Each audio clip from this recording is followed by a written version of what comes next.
If you would, I'd like to introduce Chelsea, John's granddaughter, who's going to give us a little taste of that contracts rap.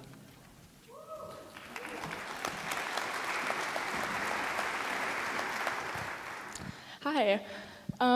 So it is such an honor to be speaking in front of everybody that my grandfather loved and cherished, respected, and influenced.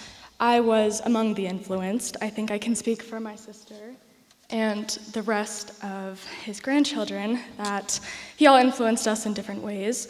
To me, that influence was brought out in my enrollment in high school speech and debate, for better or for worse.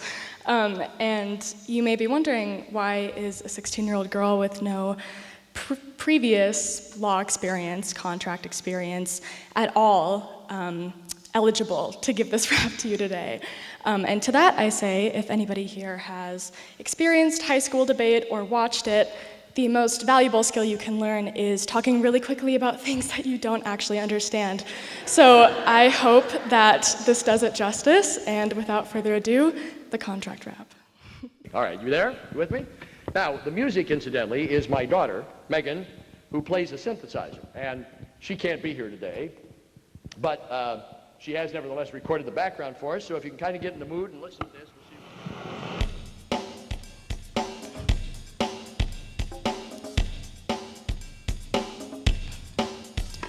If I want to make an offer, here's what I have to do. I have to make a commitment and tell it to you. If I want my offer to be real firm, it has to contain some definite terms. If no one tries to revoke or reject, I'm likely to get just what I expect. If you don't reject, you can accept instead by promising to do just what I said. If my offer's unilateral, then you must do exactly what I told you to. And if you promise, even if you pretend it, it's going to be effective as soon as you send it. Next, we need the quid pro quo. That's the element of bargain, don't you know? For consideration, we must look to see if my promise results in a bargain from me.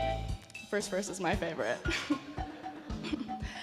If you've got some detriment, then give it to me, and your promise can't be illusory. And when you finally come to your senses, you'll look to see if you have any defenses. The statute of frauds or incapacity, mistake or unconscionability, misrepresentation, fraud, and duress and ambiguity makes a hopeless mess. If we have a third party, we know the test. The rights are enforceable when they vest. But if you want a unique situation, consider assignment or delegation. If the right is assignable and properly assigned, you can assign to anyone that you can find. If you assign to whomever you choose, well, some will win and some will lose. I think this next one was his favorite. I had to look up what obligee meant, though, so. When all the assignees begin to fight, it's first in time, first in right. Should a delegate a duty but the delegate abstains, to the delegator the obligee complains. If the delegator has paid the delegate a fee, the obligee becomes a beneficiary. Every promise is condition, expressed or implied, before, after, or side by side. You excuse the condition if you won't cooperate, or if you choose to repudiate. If the condition isn't waived or estoppel won't apply, the condition must be satisfied by the by. When a promise is conditioned, the condition is excused. The performance of the duty cannot be refused. You may modify, rescind, or try to novate it. You may claim it's impossible or try to frustrate it. To accord in satisfaction, you may reach to try to claim that you're not in breach. When a breach has finally occurred, our remedies will be the final word.